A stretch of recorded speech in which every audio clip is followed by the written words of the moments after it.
So what we're going to do, we're going to kind of show you a preview of what's coming up next in Game 3. We're going to go over maybe some predictions. I'll kind of start. So for me, Game 3, I obviously expect it to be quite rowdy at Target Center, and I think the players will be very hyped up. And I think that the beginning, I think the first quarter is going to be really crucial again, because if we don't win that first quarter, and if Memphis comes out super motivated again, and gets a decent lead on us, that's nerve wracking. And then I'm worried for the entire series instantly. But I don't know what to think, honestly. How are you feeling going into Game 3? Are you feeling confident? Are you feeling totally not confident? How did I feel coming into Game 1? I felt pretty confident. I actually had to, everyone who was kind of off the bridge, I was like, hey, man, stay on that toll. Pay that toll. It's going to be an okay game. It actually could be ours for the spoils. This whole series, regular season bar none, we've had significant leads on the Memphis Grizzlies. They're young, they're unproven, they're untested, they're trying to grind their way into the Western Conference Finals. We could probably pick at them a little bit. We can get under their skin quite a bit. Jaren Jackson Jr. is actually their version of Cat. He's a very emotional motherfucker. Yeah. And he can get into foul trouble. And he's a little, foul prone, of course, but we could take that and take advantage of that. We got into the bonus. These are good things that we did. The game plan started off kind of like I think it was supposed to. Sometimes it feels like the first 5 minutes matters the most, and then we kind of let the foot off the gas pedal, then we kind of deviate into our instincts and our kind of like our beginnings, and we got to prove everyone wrong. We got to take over the game and some ISO bullshit. And Cat, I worry about the series. If Cat is at all in foul trouble in any other game moving on. So Game 3, I'm expecting a rowdy-ass crowd. I'm expecting our team to be hype as fuck. I'm expecting so much hostility from Wolves crowd towards Memphis. Yeah. It could work against us. Yeah. However, they're feeling themselves right now. We're not. However, I don't think we're out. I think the way that the body language I saw as they were leaving the stadium looked okay. Looked a little dejected from Cat, but looked okay from Bev and Ant. And D'Lo looked okay. Looked like he wasn't at any emotion. I'm really excited to hear what they say post game. But my answer hasn't really formed yet because I'm trying to get into it. I'm trying to find it. Yeah. I'm excited. I'm ready. I'm hype. This is the second most winningest coach in the postseason for Wolves history. And I want adjustments. I want them now. I want TP in the starting lineup. If not, I want Vando to be foul the fuck out. I don't care. Yeah. Stupid crazy, because what we were the first 3 games of the season, or first 4 games of the season or whatever, was really, really erratic and unique. And maybe it got to us this new phase of how we can play defense. Vando needs to come ready to play. Beverly needs to just be on another level. Show why you're Beverly, why everyone talks about you, and why everyone boos you. And yeah, D'Lo needs to perform. And it's weird to say the most obvious bullshit. My prediction for Game 3 is the Timberwolves win. My prediction for Game 3 is the Timberwolves win with everyone clicking. It seems weird to say that after this game. Weird to say that, right? But I do think that we're just having a little bit of it's a little bit of recency bias illness where it's we're seeing the game that we just lost by 30 literally an hour ago.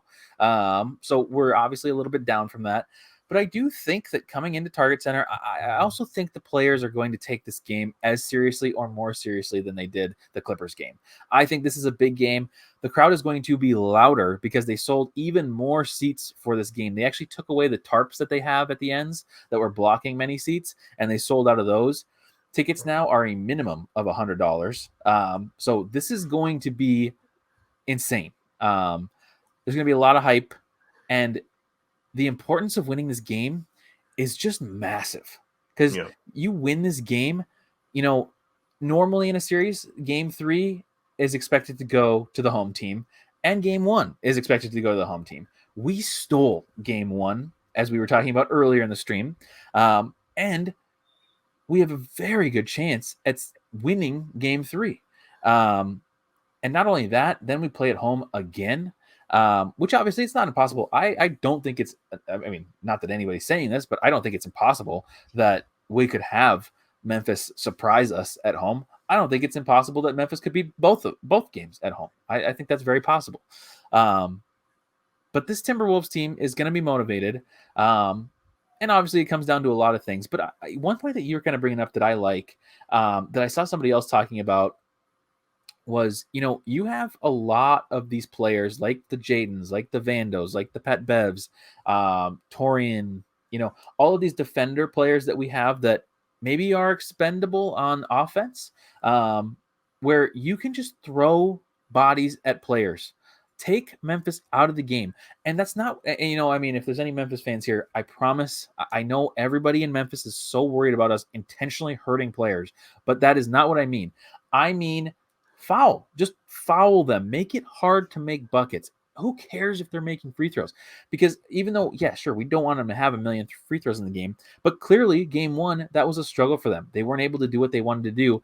And other than, I can't remember if it was the second or the third quarter. It was the third quarter where they really got kind of roaring. They were hitting threes back to back. They were going in their flow. We were going back and forth, back and forth. We were scoring a little bit, but they were scoring every time. That's how Memphis wants to play. We should be taking Memphis out of that by any means necessary, whether that's take fouls, whether that's hard contests at the rim, like making sure that they do not make it. We have plenty of players that can do that. Jaden already gets 5 fouls a game. We have Vando, who doesn't usually get that many fouls a game, but could.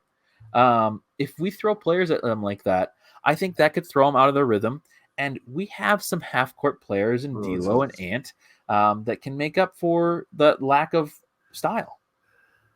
This is kind of hyping me up. I'm afraid I might be drinking this foul harder Kool-Aid of yours. This flavor is strong. Okay. Vando has no role in a lot of ways in this series. Yeah. Now you're giving Vando a little bit of a role. Whenever they drive and drive hard, they will foul the fuck out of them. Yeah. You have 6 fouls, Vando. You on a bench with 1 foul doesn't do anything for us. Yeah, especially when he only plays 9 minutes. 9 to 15 minutes, whatever. Take advantage of the fact that you're out there, hustle your ass off, foul out. I don't care. Yeah. It's weird to admit this. We fouled the most in the NBA. Regular season, we had a 10 game over 500 record. It is abnormal. It is never heard before in the history of this freaking team. Foul more. Yeah. It's weird. It's weird to hear this, but get them out of any rhythm. Mm-hmm. Potentially bait their drives. They can't shoot threes. When they shoot threes, the game is a little lopsided because when they're making threes, it kind of neutralizes our net advantage. Mm-hmm. Okay, cool. They get to the rim. They get fouled. Make them hard, or foul them hard rather. Get them to the line. No and ones. I wasn't trying to be dirty there when I said that. All right. Jaden, you have 5 fouls to give. I don't want you to foul out. I want you to get to that threshold. You can do it, baby. You can do it, dude. I mean, he can play like normal, basically. Play hard. Foul up. Let's go. Yeah. This is a cool idea because I don't want Ant in foul trouble. Mm-hmm. I want others to do all, like, raise their hands up. I don't care. Get out of this game. Because if Cat and Ant can sustain without getting in foul trouble, we have a chance in any quarter. Yeah. D'Lo could probably pop off for 5 fouls. I don't care because, he's not going to get that 6th. No. He doesn't play enough of that role where he'll get fouled out. Yeah. Dude, I like this idea. It's weird, and I'm kind of elaborating on it a little too much, but, be way bigger than our size indicates. Because we need to, because they feel like now they're on cloud 9, taking advantage of their size, doubling us in the paint. No, you can double us on the free throw line all you want. You have no rhythm. You have no offensive flow. You saw that in the first quarter. Neither of us did anything. Mm-hmm. We just got to the line a bunch. Well, this sounds weird. This sounds wonky. My Series 3 prediction is a win. and now I want everyone foul the fuck out. Yeah, I'm down. I would like. I like that method. And I think you just want to, like, obviously, Ant is a good defender, so you want to have Ant defending. And I think Ant is smart enough not to foul out of the game. So I'm not really worried about Ant's fouling because I know that he'll have a handle on it. Towns, obviously, we just have to hide Towns defensively in the beginning of the game. He can be, and that's what we did well in the first game, is we hid him defensively to the point where there was actually one play where he blocked it, was out of bounds when he had it, so it was still their ball. But like he blocked, I think, a Dylan Brooks drive, but he was walling up and backing up, which is great. But I don't trust Towns to do that all the time. So I don't want Towns to be in situations where he has to wall up because I just don't think it's going to happen. But hide him for the first quarter and a half, if possible, defensively. I mean, hide him for the first half because then he can come out. Who cares? I know that Cat can pick up 6 fouls and a half. I know he can. But if it's the last half of the game, then we've had him for a majority of the game offensively, which is going to be more important. I guess you could make the argument there, though, that a lot of Cat's fouls are offensive. And that could come back to bite us. But as long as he's not getting a chance on defense to rack up even more, I think that would be good. I'm kind of talking myself into a win for Game 3. I don't know about Game 4. I honestly feel like, I guess my thought process is whoever wins Game 3, the opposite team will win Game 4 is kind of my mindset at the moment. So it'll go back to Memphis tied. That's kind of my feeling. Yeah. I don't want that to happen, obviously, but like, Yeah, I just think I think if we win Game 3, I think Memphis should win Game 4. I mean, with the seed that they are and the team that they are, they should. But I also still don't think it's impossible that we could win Game 4 as well. But we'll get to Game 4 in our Game 4 preview eventually. But yeah, I guess I'm talking myself into a win. This series needs a new dynamic, and this new dynamic might be to foul harder. It's weird. Yeah. We need to make shots first and foremost. We need to get stops when we can, and if we can't, we got to foul. Like that's just weird, and that's hard to admit. That's just got to happen. It can't happen from Ant or Cat. So when they are driving by those two, they're getting to the rim. Mm-hmm. I really like our kind of scrambling, kind of like suicide defensive scheme sometimes. Yeah. But when Cat's in foul trouble, when it's another player out there, it gets really hard to kind of just like be in a rhythm. So it starts with Cat, 100%. It starts with Cat. Another key to the game is got to get Ant more touches, D'Lo more touches, be more aggressive. It was really cool to see that very first possession, and then I don't know what happened. Yeah. I really don't know what happened. I do think we do need to live a little bit more. And see, here's the thing with Ant is that Ant's 20, and this is his first playoff experience. And this is where I think we kind of have to, as Timberwolves fans, try as hard as we can to reel in our expectations for this year specifically. Just because, I mean, obviously Ashwin and I are big proponents of this. We want to have Ant be kind of like the center of our offense. We want Ant to be the one with the ball coming up the court, like we saw in Game 1, like we saw in the Clippers game, because it works. When it works, you're winning, and right now he's 20, he's young, so he doesn't have that much experience, but we need to start doing that now. And maybe it doesn't always convert, I'm not saying that tonight was a night that it didn't work, because I do think that, like we were talking about earlier, it's maybe a little bit more on Finch is kind of an incomplete for Ant, but we're going to have to live and die by Ant for now, because I just don't think you have the option of living by Karl-Anthony Towns in the playoffs, and D'Lo has not proven that either, other than in the Clippers game. So we kind of just have to hope for Ant to not turn it over, and to be a good playmaker when he needs to be a playmaker. We need Beasley to hit threes. We need Jaden to hit a shot. We need a protest of some sort. We need one of Noel, Prince, Nasri to get popping off. Like we need all that contribution. We need energy in that target center, and it needs to like live on the court. Like we need to see that energy translate from our fans to the court. I'm excited. I would have been way more excited had we won tonight. But it makes sense. Yeah, we are not an impossible team to beat. We are very flawed, and we can get exposed on a dime in a quarter itself. pennies and nickels. Exactly. Well, I agree. I'm excited for Game 3. As we've talked about, I will be at Game 3 and Game 4. So for the streams going forward, they will be a little bit later. So check out Timberwolves Daily before, and then we'll be on afterwards.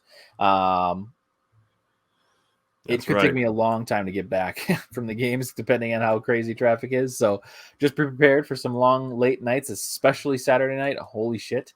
But Saturday It's a night, late one. it is 9 p.m. Central Time. And with the pace of this game, it won't be done till 1. I'll see you on Sunday. It'll be crazy. But Thursday's going to be awkward for me. I'm going to maybe miss some good chunk of that game. I'm going to try to get off work early, but whenever I get off of work early, it seems like we perform poorly. Yes. So we'll see how that goes. But chat, you guys are awesome. I don't know how you guys deal with us after that kind of game, but you did. Thank you so much from the bottom of my heart, which is here off screen. And, join the Discord. It's a fun conversation at times, not tonight, but it's typically very fun.